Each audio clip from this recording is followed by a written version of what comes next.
Assalomu alaykum hurmatli tinglovchilar. Bugun sizlar bilan biz matematika va o'qish metodikasi fanidan boshlang'ich sinflarda matematika o'qitish shakllari hamda metodlari haqida gaplashib o'tamiz.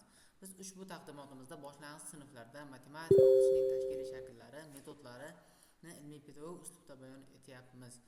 Xo'p, boshlang'ich sinflarda matematika o'qitishning shakllari nimalardan iborat?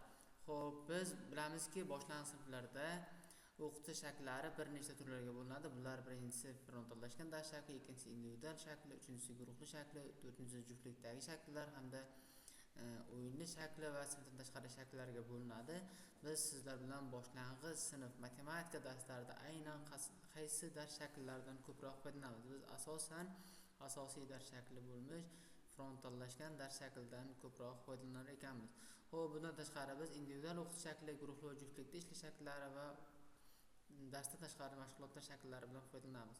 Bilamizki, asosiy dars shakli bu matematika ta'limining asosiy shakli bo'lib, tizimlilik, nazariya va amaliyotga bog'liqligi, o'quvchilar faol ishtirokini ta'minlaydi. Bundan tashqari individual dars shakli esa o'quvchilarning qobiliyati va bilim darajasini hisobga olib, kuchli va bo'sh o'quvchilarni qo'llab-quvvatlashga qaratilgan.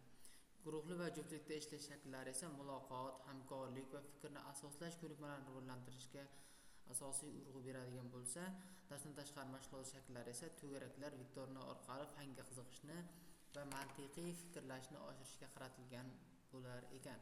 Xo'p, biz boshlang'ich sinflarda bir qancha metodlardan foydalanamiz. Biz bilamizki, metod turlari sifatida biz metodni 7 ta turga bo'lib o'rganamiz. Birinchisi an'anaviy metodlar, ikkinchisi interfaol metodlar, uchinchisi muammoli ta'lim metodlari, to'rtinchisi o'yinli metodlar, guruhli metodlar va aktiv asoslangan metodlarga bo'lib o'rganiladi. Biz boshlang'ich sinf matematika darslarida aynan biz o'sha metodlarning og'zaki metodlaridan, ko'rgazmali metodlardan, amaliy metodlardan, muammoli o'qitish metodlaridan hamda interfaol metodlardan foydalanamiz.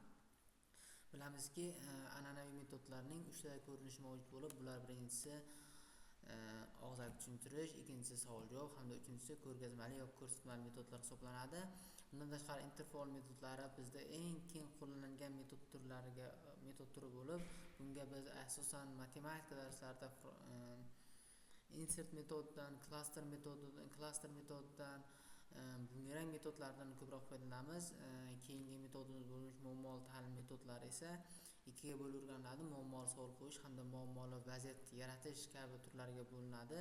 Bilamizki, muammoli savol qo'yish bu bironta bir mavzuni o'rganishdan oldin, bironta yangi mavzu o'rgatilishdan oldin shu mavzuga oid bo'lgan topshiriqlarni berish orqali muammoli ta'lim metodlaridan foydalanar ekanmiz. Xulosa sifatida shuni aytib o'tishimiz mumkinki, boshlang'ich sinfda matematika o'qitish shakllarini va metodlarining to'g'ri tanlanishi o'quvchilarda matematik savodxonlik, mantiqiy fikrlash va mustaqil ishlash ko'nikmalarini shakllantirishga xizmat qiladi. O'qituvchi dars jarayonida turli shakl va metodlarni uyg'unlashtirib, qo'llashi ta'lim sifatini oshirishning muhim sharti hisoblanadi ekan.